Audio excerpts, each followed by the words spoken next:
Silent treatment versus mindful silence. कुछ लोग बहुत कंफ्यूज होते हैं इस चीज को लेके कि साइलेंट ट्रीटमेंट और माइंडफुल साइलेंस में क्या फर्क है। एक, दोनों में साइलेंस इन्वॉल्व है और एक से क्या होता है, आपका रिश्ता डैमेज हो जाता है और दूसरी साइलेंस से आपका वही रिश्ता हील हो जाता है। तो चलें डिफरेंस समझते हैं इसका।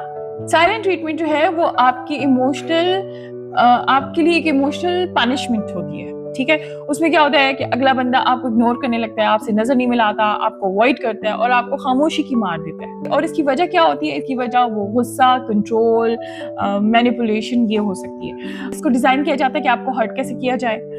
इसके अब डैमेजेस क्या होते हैं? इससे आपको एंजाइटी हो जाती है, गिल्ट हो जाता है, आपको फील हो जाता है कि शायद सब मेरी गलती है और इमोशनल एक डिस्टेंस आपको क्रिएट हो जाता है आपके पार्टनर के साथ। Secondly, silent treatment is about power, not about piece.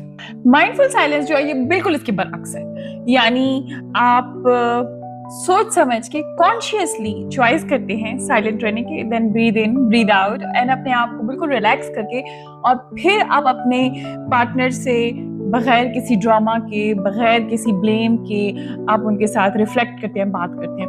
It sound like अच्छा चलें थोड़ी देर के लिए इस मैटर को यहाँ पे रोकते हैं, थोड़ा पॉज लेते हैं और फिर हम इस पे बात करेंगे। उसमें क्या होता है कि आप जब दोबारा कंटिन्यू करते हैं तो आपका माइंड काफी काम हो जाता है। माइंडफुल जो साइलेंस होती है ये आपको रेगुलेट करने के लिए होती है, ना कि आप दूसरे को पनिश करो। दूसरी जो चीज इसमें होती है वो ये होती है कि ये कोई विड्रॉल नहीं होता, ये एक विजडम होती है कि आप उस वक्त मौके की मुनासबत से उस चीज को वहीं पे रोकें, खुद भी काम डाउन हो, दूसरे को भी काम डाउन करें, सोचने का मौका दें और फिर आप इस मैटर को आगे लेके बढ़ें। So it is not about avoiding the issue, it is about responding with clarity and आपका रिएक्शन जो है वो कोई क्योस ना क्रिएट करे।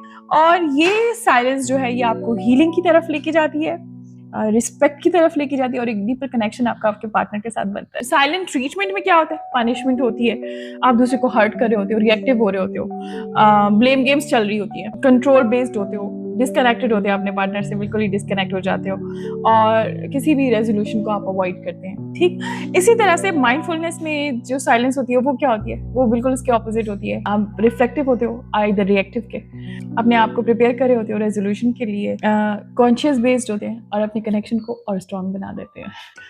आप बात नहीं कर रहे तो आप दूसरे को हर्ट कर रहे हो, दैट्स कॉल्ड साइलेंट ट्रीटमेंट। इसलिए बात नहीं कर रहे कि आप इस रिश्ते को हील करना चाहते हो, that is mindful silence. How to practise mindful silence? तो आप अपने इमोशन के बारे में सोचें कि कौन सा इमोशन इस वक्त आपको ट्रिगर कर रहा है। गुस्सा आ रहा है, आपको गिल्ट हो रहा है, आपको रिग्रेट हो रहा है, आपको रिएक्टिव हो रहा है, अग्रेसिव हो रहा है, तो आपने अपने इमोशन को पहले देखा। आप कम्युनिकेट करें बट थोड़ा सा पॉज ले लें, मैं थोड़ी देर बाद बात करता हूँ या करती हूँ, ठीक है। तो वो क्या हो गया, थोड़ा सा आपने पॉज लिया, आपने अपने आप को स्टेबल किया एंड देन यू टॉक। तीसरी चीज क्या है? ब्रीथ, रिफ्लेक्ट, डोंट रिएक्ट, ठीक। और चौथी चीज इसमें ये है रिटर्न टू रिकनेक्ट।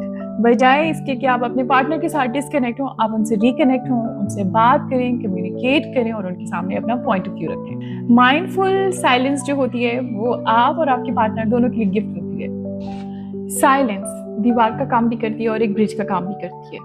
तो चूज द काइंड जो कि बनाए रिश्ते को, ना कि तोड़े।